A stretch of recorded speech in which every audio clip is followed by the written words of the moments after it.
I'm one of the master gardener coordinators of this library garden here in Arlington. Today, I'm going to show you cannas.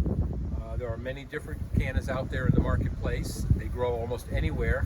The further north you go, the more you have to consider them as tender annuals or even just bulbs that you dig up in the fall. So this is the flower of the canna. They're very tall plants and they usually have stalks with multiple flowers on the tips. And each one of these flowers, as it's pollinated, eventually gets to look like this when it's finished. And these are actually little seed pods.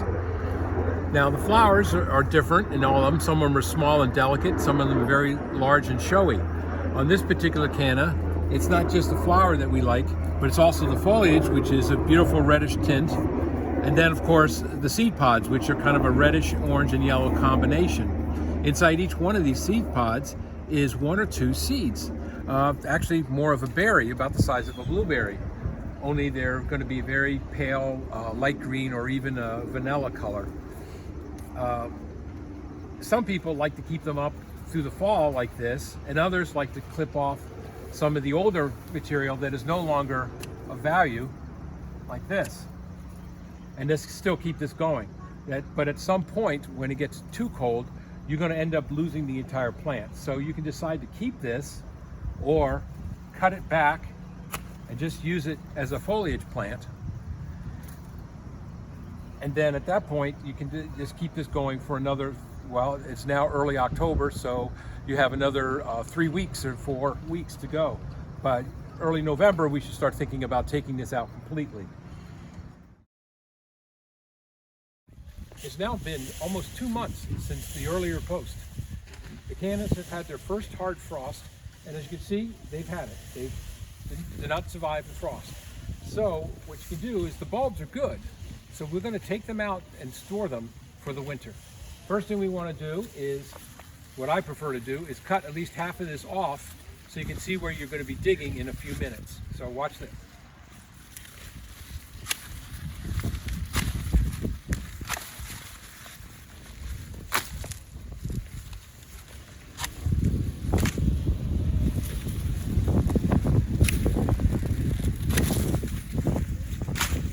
The more you take off,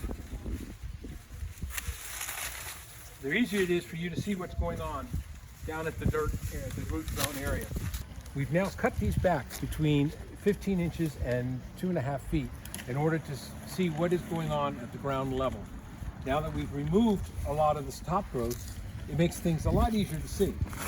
We can go even further by removing some of this if you have questions as to where the stalks are actually coming out of. Sometimes there's so much going on down here that you can't really see where all the different stalks are coming out of. So there you have it. We're all ready to go. So we've dug them all up now. Look at the size of them. We clean off the extra dirt. And look at the thickness of these tubers, of these rhizomes. If you have to, you can go ahead and feel free to even break some off. There you go, it's for next year. Here's one I took out just a few seconds ago. Ready to go. And as you pull this apart,